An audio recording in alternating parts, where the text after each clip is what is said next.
Good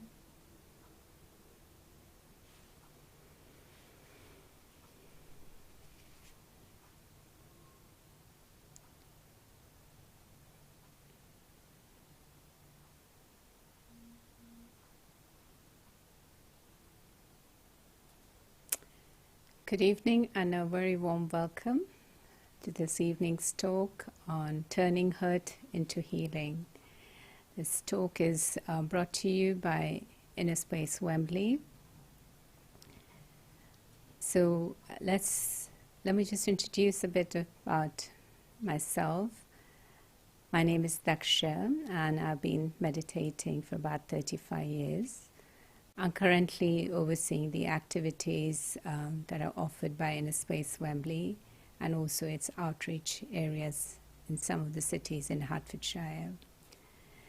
So very beautiful and interesting topic, very close and dear to our heart, about understanding how we can turn hurt into healing. So let's look at a few things about why either we hurt ourselves or we take on the hurt or we hurt others. But the main focus that I'd like for us to have and things to look at is how about healing that hurt. So there are times where we feel that we're not understood, or we lack patience, or we lack the courage to speak up and share our thoughts, what we are feeling, and then we suffer and we take on the hurt. Or vice versa, we are not understanding the needs of others, and we think we are right and whatever we say or do is the way to behave, is the way that things should happen. And we impose that in one form or the other onto others. And we end up hurting others. And sometimes we don't intentionally want to hurt others, but somehow people do take hurt in, maybe they don't understand us, maybe they just had a bad day, or maybe they've had a few days where they have not been feeling well, and we, say something which in other occasions may not matter, but that particular moment, it's taken with a lot of sensitivity. So this one word that comes to my mind when it comes to this topic of hurt is that when there is any kind of sensitivity in terms of where I feel I'm unable and not capable of, sharing, of being able to be myself, then I do take a lot on hurt. Or on the other hand, where we are not sensitive to people's needs, we're not sensitive to the current situation, we're not aware of various things, or we just in our own world, and then we lash out or we expect, and then we end up hurting others. But as I said, the theme is not just about trying to understand what hurt is, but is how we can turn that into healing. And that's what I'd like us to focus on. So I'm going to share a few thoughts, and many of you are probably joining us on YouTube. So if you have any questions, then feel free to share those messages, and I'll be able to take those questions. So I encourage, for those of you who wish to ask some questions, please feel free to go onto our YouTube, which is Wembley Inner Space, and you'll be able to see the live event that is happening. So one of the famous saying, and a very popular saying, is God and time are two greatest healers. So let's look at this saying, that what does it really mean? When we think time heals or time allows healing to happen, is that just with passage of time, the situation that bothered us, things that bothered us, is not as powerful. And time is able to allow us, in a way, to let it be past and to move on. So that is certainly one way of looking at time being a healer. But other context is also to understand that we have to give time to ourselves. As we give time to ourselves, we're able to see the things where we're going right and things where we can change. And this is why one of the practice at our centers and a lot of our regular students, in fact I would say most of our regular students practice, is taking those moments of pause during the day, preferably a minute every hour, and just to check what my last hour has been like. Where has my thoughts going, which direction it's been taking? Are they positive? Are they useful? Is it benefiting me and others? So as we get into this habit of checking every hour preferably, but if not every hour, ever so often during the day, then what happens is then we are able to correct ourselves if we are not doing it right. And so time heals. So one is the passing of time. The memories kind of fade, and then it's not as empowering as when it is maybe if it's right there in front of you at the moment. But the other aspect of time being a healer is that the more time I give to myself on a regular basis, then I'm able to allow that healing process to happen. And then God being the healer is the more I connect with the divine and take that love and power, and other things follow, then I'm able to move on, having learned from whatever situation that was difficult, that was challenging, and to see the light. It's like you often hear this saying, there's a light at the end of the tunnel. But if my focus is just on the passage of the tunnel, then what happens that I'm not able to see the light? So when I connect with the Supreme, then I'm able to receive that unconditional love and the strength to understand that even in this challenging situation, where I feel maybe I'm not so capable, I'm not so equipped to face it, but with God by my side, there is that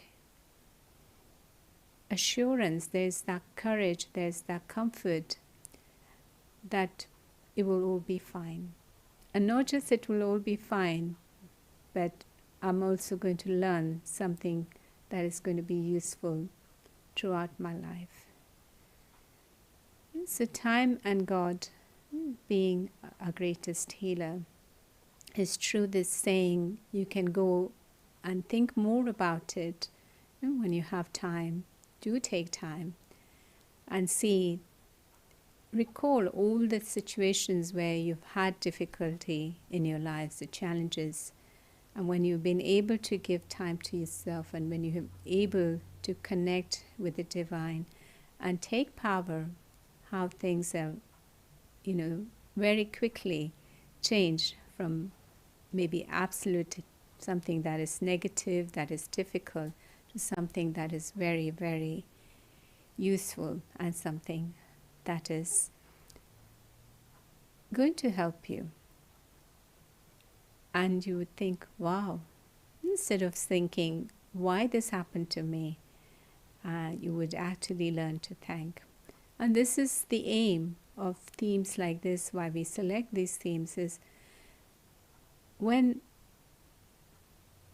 the situation come where it hurts us, it bothers us, how can I not just move on from those situations, but actually to be able to see that there has been benefit in those situations. And not just the benefit, but actually I'm able to then thank the person or the situation that caused that discomfort in first place. So this is the aim of tonight's theme, is how do I make that journey from feeling hurt or wanting to hurt others to actually able to learn a lesson and to even be able to thank that situation or a person, whoever it is, that's been responsible for that scene to happen that really brought me discomfort. So really, I would like to emphasize once again to give that time for yourself. Because why do we hurt ourselves? Why do we take on hurt? There's this beautiful saying that I often like to quote about Roosevelt, that nobody has right to insult me without my permission. And that happens, I think so, or I understand in a way that it is the lack of self-respect. It's the lack of self-respect allows us to take on board the comments, the suggestions or the expectations that others have for me or from me, because I'm not sure what's right for me. And I think what others are saying is right for me, but I'm not comfortable with it. But as we take this time for ourselves, as we connect with the higher source, the clarity comes, the patience comes, and the strength to be able to understand that this is my thoughts, maybe right for what others are saying, maybe it is right for them, but for me, this is right at this moment. And to be able to then stand up for your thinking, and not just for your rights, but for your right thinking. But also be able to be ready to understand that when you've applied that and it's not worked, maybe it is time to do things differently.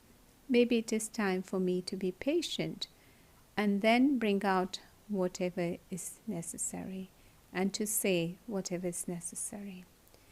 Because sometimes we may be saying the truth and maybe it is necessary, but it's the wrong time, or it is said in a wrong way. And so we have to be careful about that. That the greater impact will be when I say things in the right way at the right time. Otherwise, even though we want to help somebody, we end up hurting them. Because as it is that we don't want to take hurt, but we also have to be careful not to hurt anybody.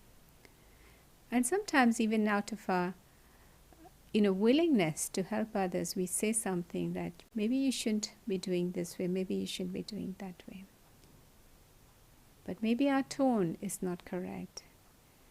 Or maybe at that point in time, they're not ready to listen to that. They're just wanting to share what they're going through. So we have to be patient and allow them to share, and then to tell them what needs to be done. The other thing I like to share about sorrow. What is one or two aspects that we can focus on that will take us from taking that hurt and sorrow? I often, in my talks, in my sharings, quote the previous head of our organization who passed away last year at the age of 104 years, Dadi Janki. And she was saying one time in her discourses that one of the reasons why we take on sorrow is because there is attachment. And so when we're able to practice detachment, we will stop taking sorrow or giving sorrow. Because either way, it is a mistake. If I hurt myself, or I take on the hurt, or I hurt others, either way, it's a mistake. So let's look at this word detachment. So when there is that detachment, that is to say, then there won't be sorrow.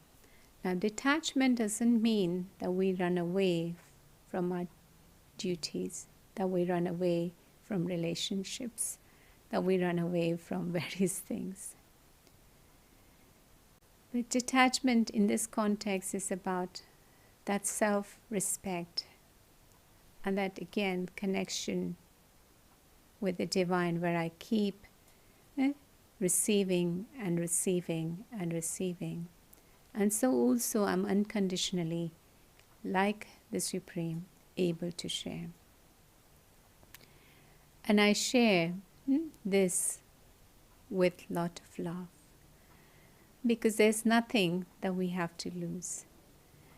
Because A, we're receiving from up above, and secondly, the more I share, the more I receive.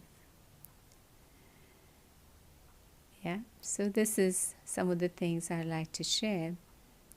Time, God, giving yourself time, and also receiving and sharing with others. The main emphasis here I'd like to again make is the self-respect. When there is that self-respect, then I'm able to withstand a lot of things. So the basis of spirituality is really that awareness of who I am, who I truly am, and what I'm capable of. The other thing I would like us to know, that when things bother us, we're not sure why this has happened, and we have all these various thoughts that are going through our mind. So one of the things to remember is that instantly, as quickly as possible, if we are able to park those thoughts, not in denial, but just park those thoughts and to replace those thoughts. And replace them with positive thoughts. Because replacing them is very important.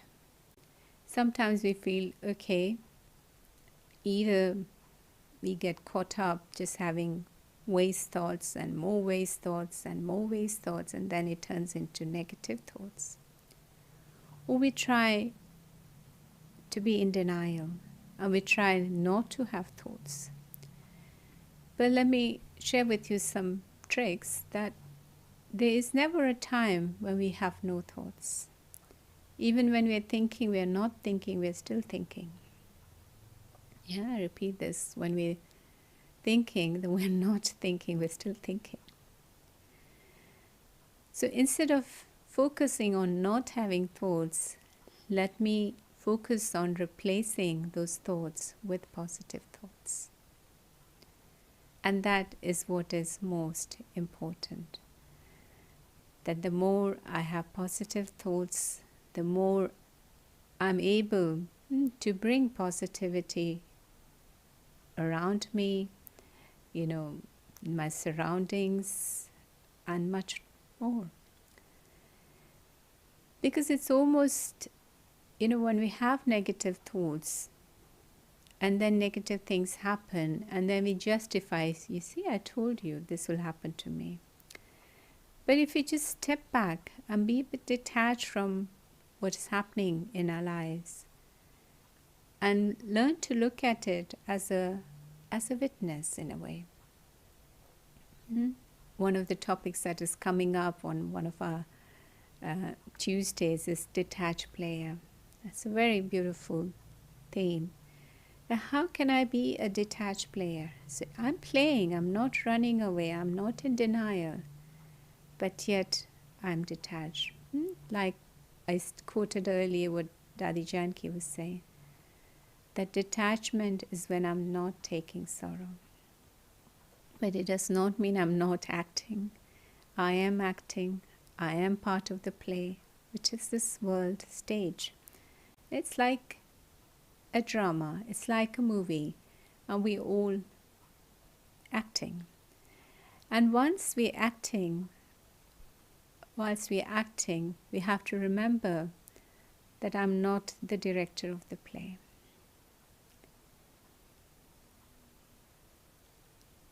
And once we remember that I'm not the director of the play, I'm merely a co-actor in this play, then as a co-actor I can inspire other fellow beings, other actors in my connection, and maybe even worldwide through social media these days.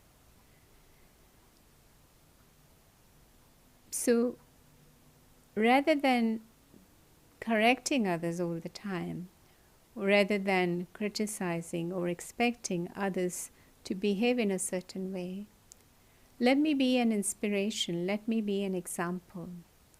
And once I set an example, then I'm able, if not today, have a little impact on others eventually. If my motives are for right reasons, and if it is done with the purest feelings, then we will find that if not today, someday there will be an impact.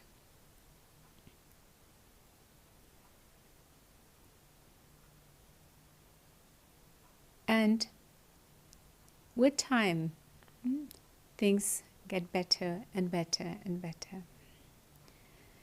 So I continue to play my part in this world stage as an inspirational actor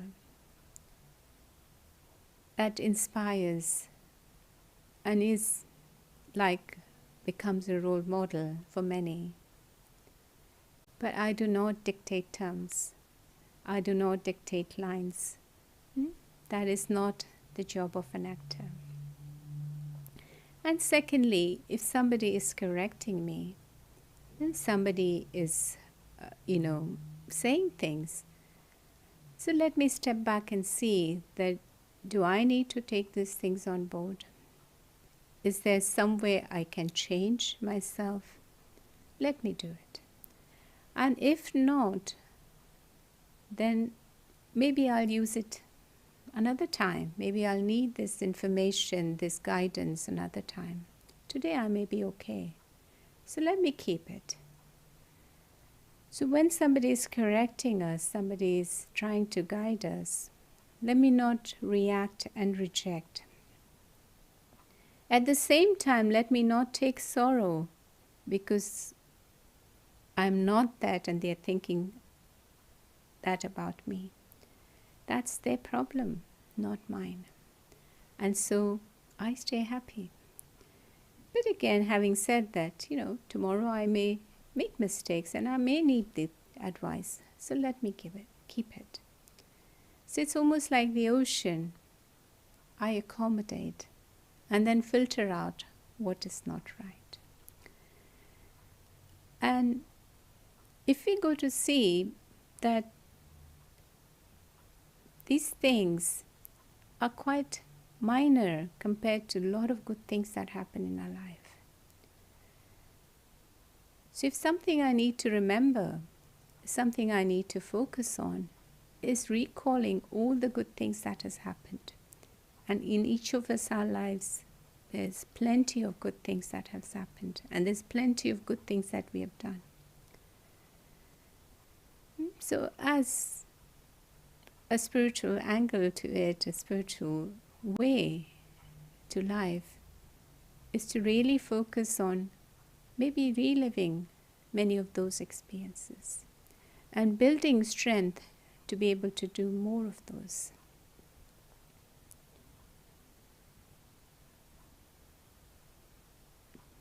Agree? So building strength, taking, focus, check. If I need to change, fine. And if I don't need to change, let me carry on doing good karma more and more.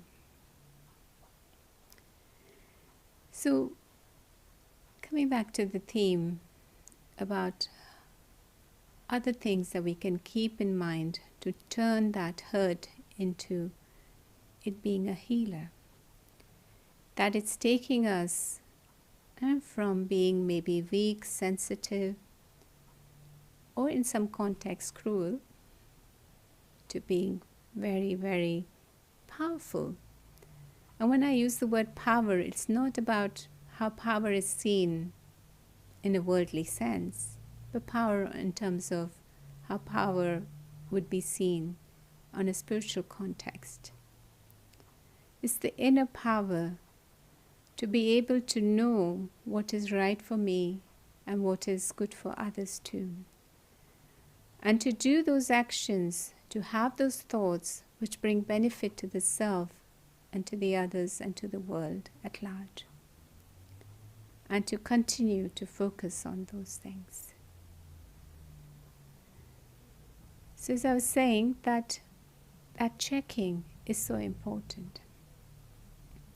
The other things also, there's a saying which is in some ways quite contradictory, but it is very meaningful. I'll share this saying in Hindi first and then explain to you in English. हे भगवान, मुझे अपने मित्रों से बचाओ, मैं अपने दुश्मनों से तो निपट लूँगा. God, save me from my friends, and I'll take care of my enemies.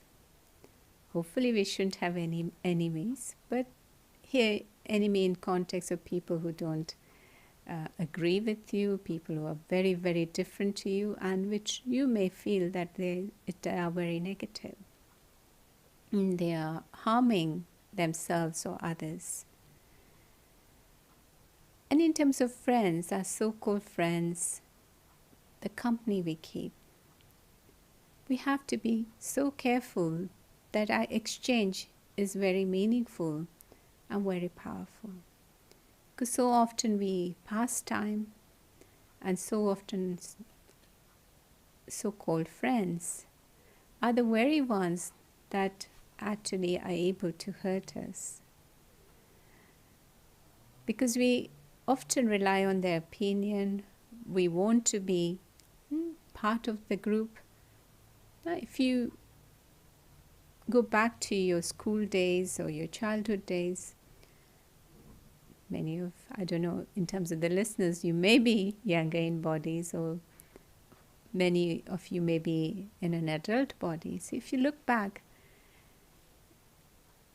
and see that how important it was to belong. And this is one of the major reasons why so much sorrow is experienced or shared. It's because we don't feel we belong. And sometimes what we do, instead of finding ways to gel with the group, we either see them as not good, or we keep away from them. Or we see that, if I go with them, I'm always going to be made to look as though I'm nothing or I'm little. So we run away from them, we avoid them. But what is necessary, in your setups, whether it's your teams or family members, that honest exchange is important. And that willingness to be able to listen and respect what others have to say. But also to keep that courage to share what you think is right. It is very, very important. Because either we don't have the capacity or the willingness or the time to listen to others, or we lack the courage or the understanding that when is the right time to share something. So if I am doing either of this, then I need to stop and change that. That I need to take courage to speak up. And if things change in my favor, fine. And if it doesn't, at least I have spoken. And sometimes, to change certain dogmas, certain ways of doing things that's going on for years, maybe we'll have to share the same thing over and over again, few times. So let me have that patience as well. Otherwise, what happens is, on one hand, I want to bring a positive change, but I'm taking in so much sorrow. And as we take in sorrow, we become weak. And being weak, we cannot bring something that is powerful and useful.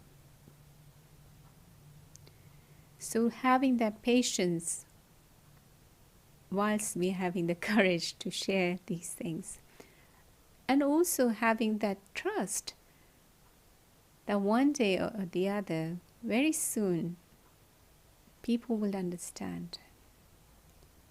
But at the same time, that openness and readiness to understand the need of others. And to offer help, to offer space, to offer guidance, to offer whatever we can, without making them dependent on us, without, disempowering them. Because so often when we keep on doing things for others, we end up being burnt out, and other person also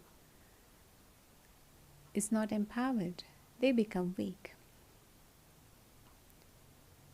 So I'd like to go back to this hurt and sorrow, that when we take hurt or sorrow, we become weak. When we are the ones to offer it to others, then we are actually creating bad karma.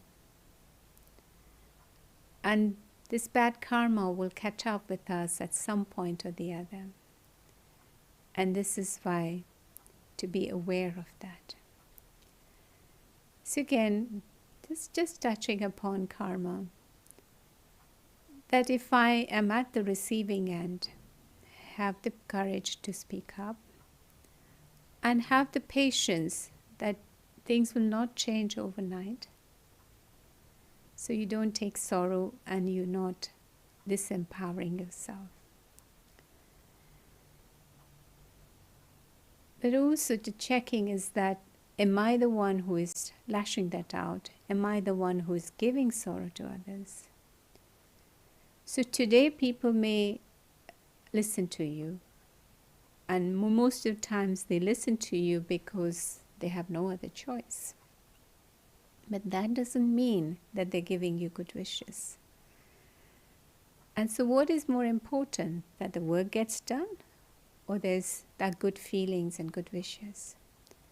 Now that doesn't mean I allow the people to get them to do whatever they want to do. No, there are certain things that as a group, as a family, we need to achieve.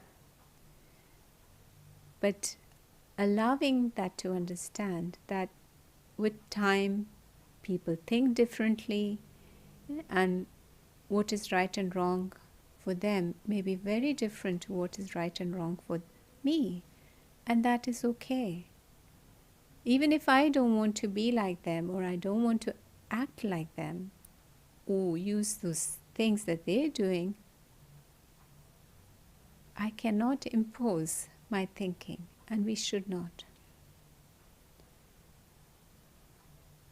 So what is it that we need to do?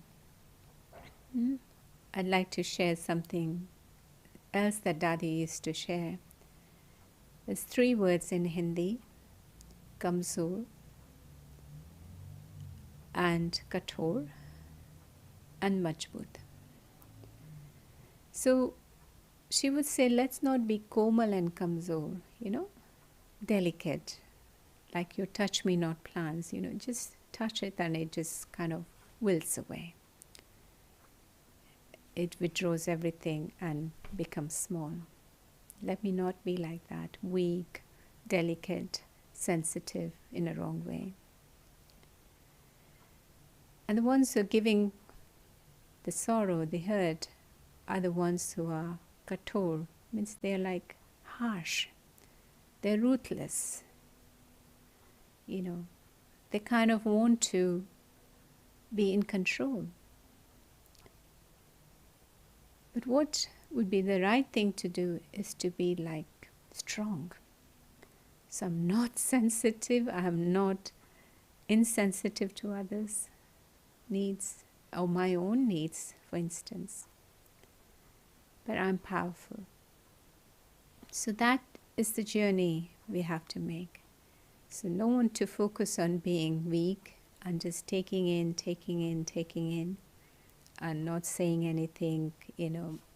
It's like my life is shaped as others want me to do. No, that's not right. Or I'm controlling so much that I'm wanting to control everybody's action, the way they think, the way they behave, etc. That is not right either. But let's collectively become strong and positive. I already mentioned a few things how we can do is by giving time to ourselves, by connecting with God, by checking time and time again.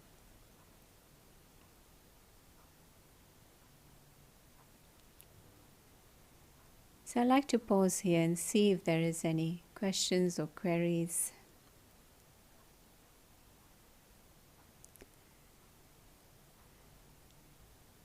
So some of the questions that we're getting in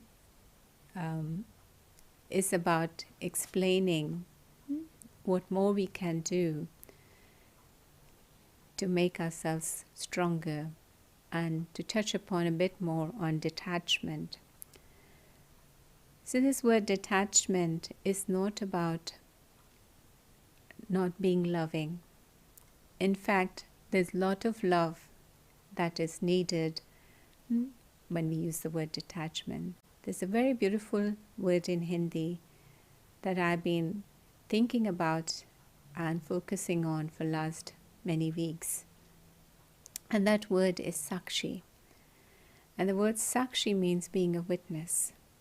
So detachment is not that you run away from the scene, you're there, but you're able to see with clarity, and that clarity is there because you are at that neutral level.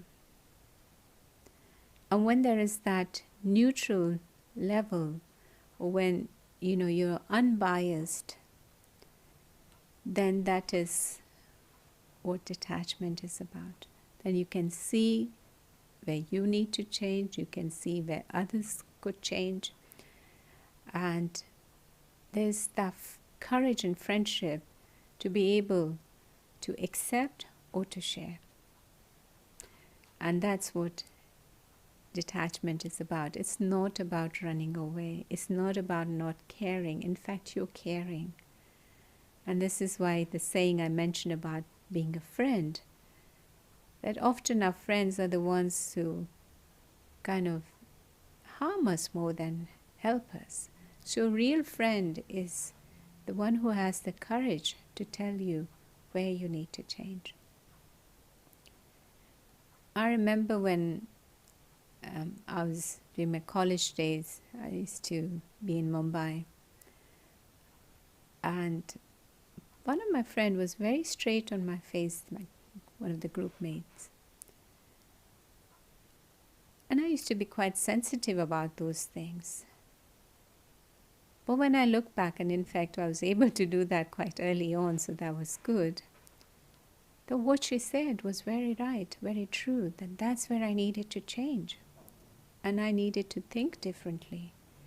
I needed to be more grateful about things, with things I had taken for granted. And this is why she's really helped me to look at life with a lot of gratitude. And even small things can bring us joy. And this is where, again, sorrow and the hurt comes, is because we think we are deprived of various things. But each of us are really gifted with so many beautiful things.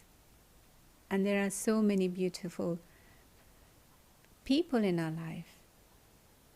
Nature, birds, animals. Let me have this nice and kind relationship of love for all of them. And then you will see that how life is so, so beautiful. But most importantly, you have to have that relationship with yourself. And when there is that kindness in your relationship, then with yourself, as they're saying, charity begins at home. So it's not just about your family, but you to begin with. Then you will find that as your own relationship improves, as you stop harming and hurting yourself, as you stop pushing your body unnecessarily, as you stop kind of using your mind unnecessarily, that is really being kind and loving. You'll find that you can do that with others as well. So that is one other step, is to really learn to give time to yourself and to love yourself, to see the things that you've been achieving, the things that you've done, and not out of ego, but you have to say, wow. And that wow will allow you to do even more without being egoistic about it, with a lot of humility and love. Yes, so detachment is about this absolute true love, where there is no dependency, where there is no kind of remorse, where there is no regret. It's a beautiful place to be. Yeah. So I'd like you to learn this word if you like, Sakshi. And then just to sum up a few more things. Again, healing is where I want to be. And actually a step ahead of healing is empowering yourself. So if I make those choices, so that's another question that's come up.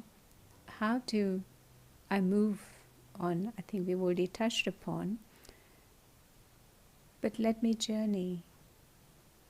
Let me keep my aim that I just not want to just heal myself, but to be empowered.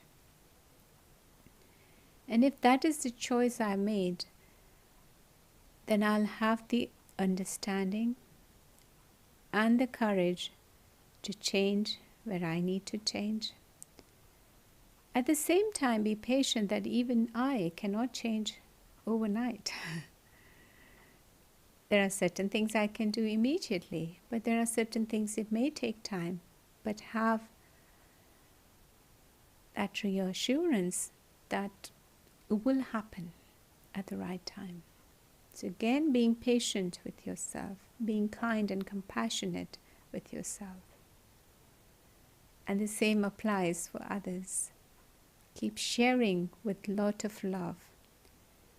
Sometimes you have to show a stern eye, sometimes you have to be firm, but the love should not diminish.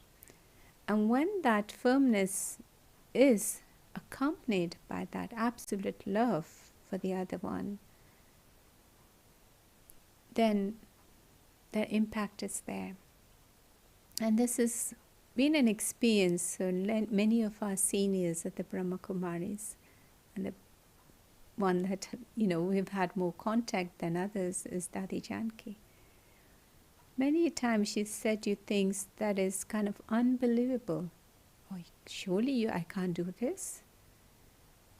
And surely it felt like a stern eye. But then there was that absolute love that was coming along with it. And he said, why not? Let me give it a try. So we can apply the same formula, if you like to call it, and when we're interacting with others. So always remember, it's the love that will make wonders. And that's going to bring that magic. And that's what we want, isn't it? So continue to do that. So what we're going to do now is we're going to guide you through a little meditation, kind of taking some of the thoughts that have been shared. So I sit back, relaxed, my feet on the ground, my arms loosely held. I continue to breathe in and out. Breathing in deeply and breathing out.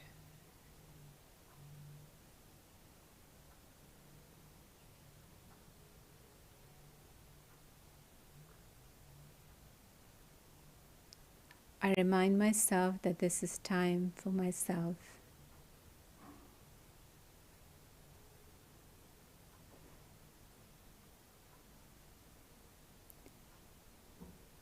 This next few minutes I like to focus on just quickly going over through the various stages of my life.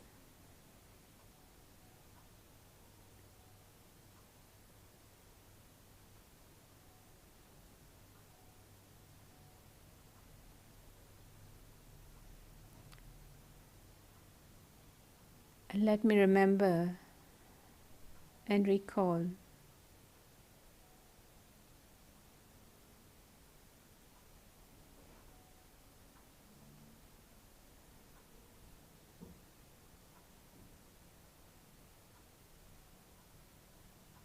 various good things that I witnessed, that happened to me, that happened to people around me. Just jot them down in your mind.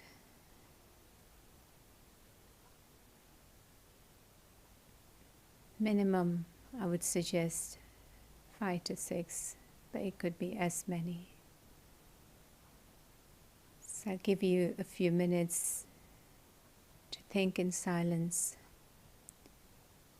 about all the good things from your childhood till now.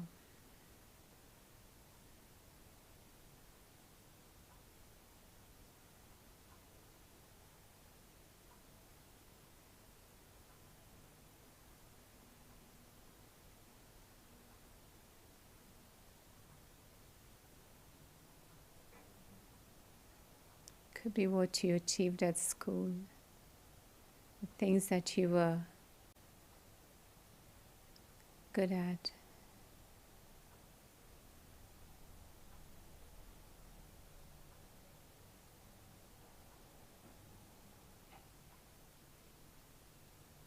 Could be anything.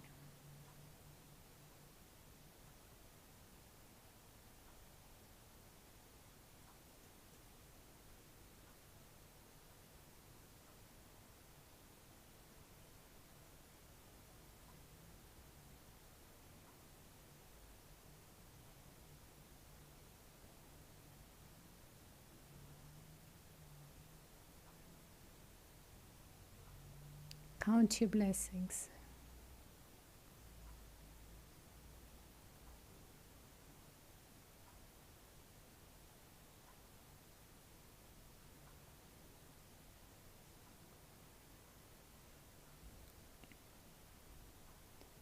Let there be a smile on your face of all the wonderful things that happened to you, that you witnessed.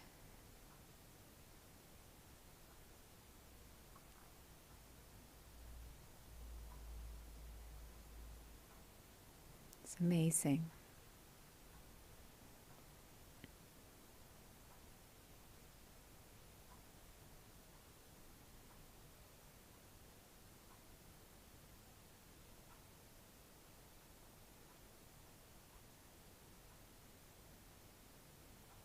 And if you wish now, you could look at some of the hurdles in your life.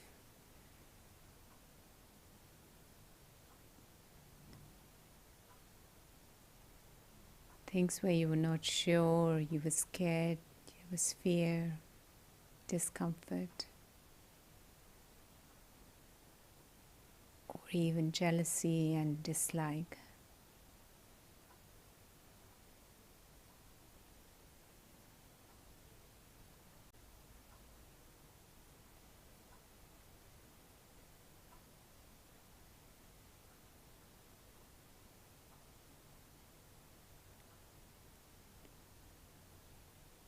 I bundled them up in a bag.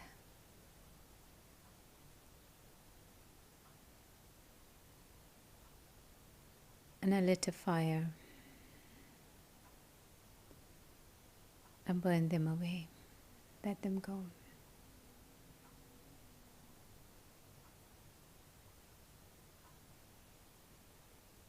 Because if I look back and take a stock,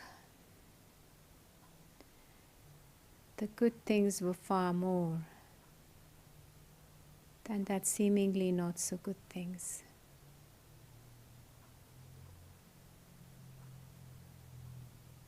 So I let it go.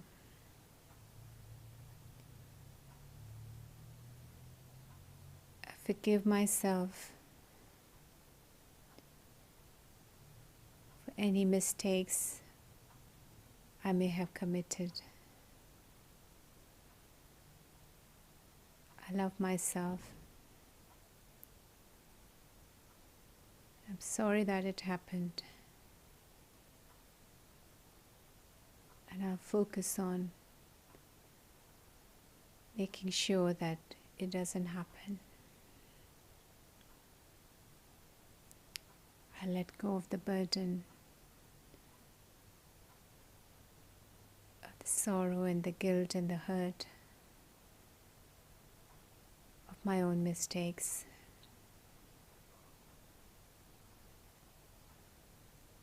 Things I may have done because I was naive,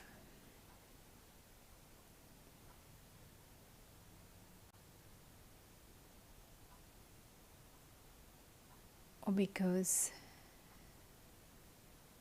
I lacked that self-respect and I wanted to control others, because I was scared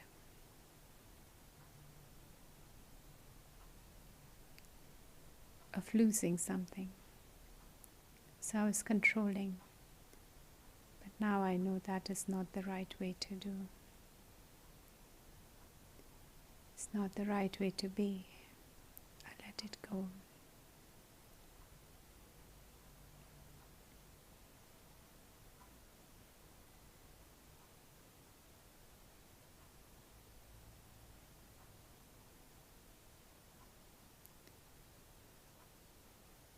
And I'm thinking about things that have bothered me, people that have hurt me. I let it go as well.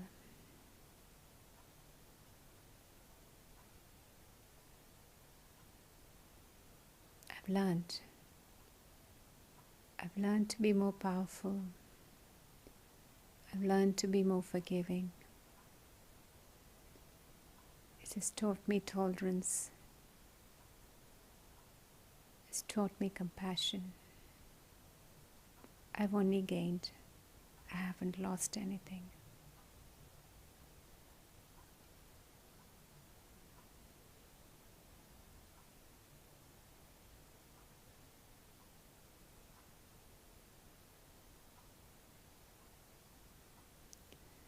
I become aware that the life is too short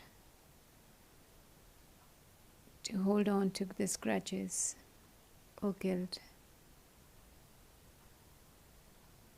These two words have no place.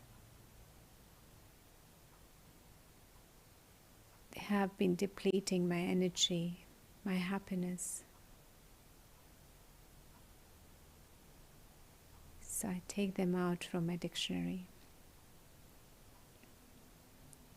To hold grudges or the guilt. I free myself.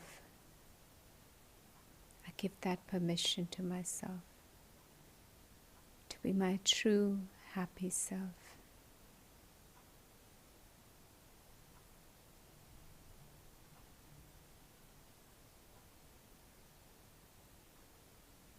I take in this deep breath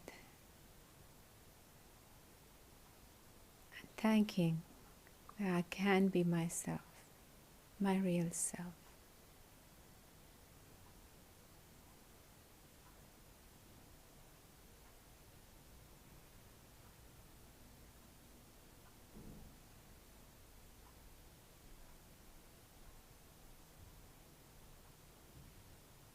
And I find that the aches and pains of my body too, it's almost not there as I let go of these two words, the guilt or the grudge.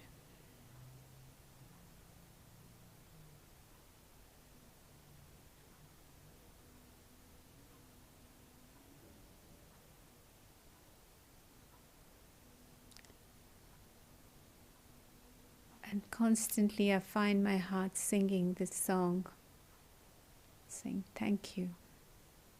Thank you to one above. Thank you to myself.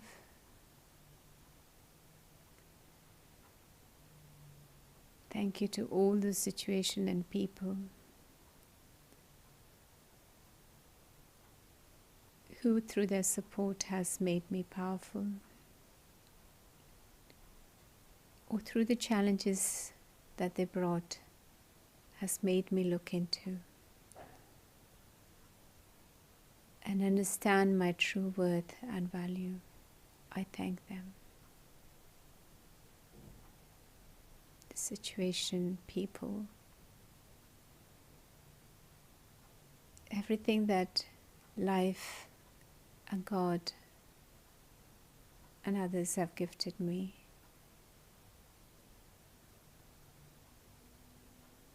I often ask myself, what is there that is lacking in my life? Absolutely nothing. There is that contentment. And so not just healing, but empowerment takes place.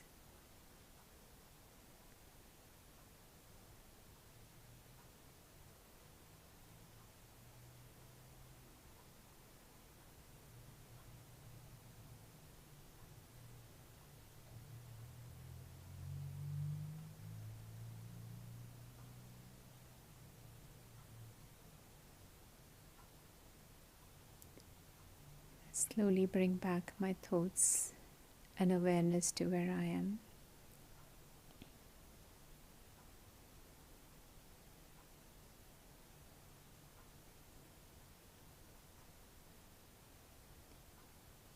With this determined thought that now on, if I'm not already doing it, now on, I take these moments during the day many times just to really be thankful,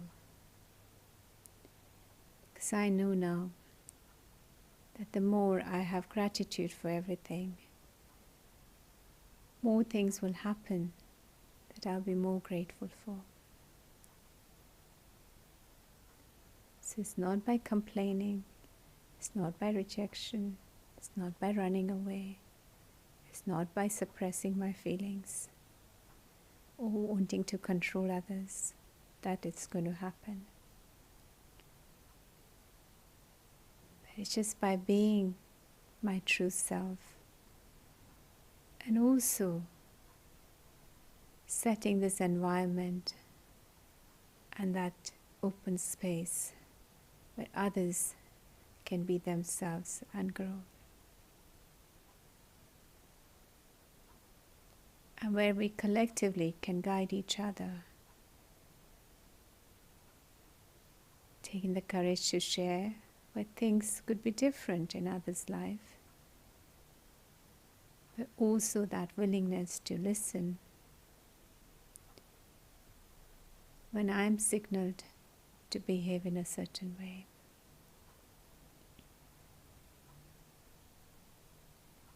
And so together, we bring this world of absolute happiness and harmony, where there is no room for sorrow, hurt, guilt, grudges, none at all. So I wish you all a very happy journey ahead.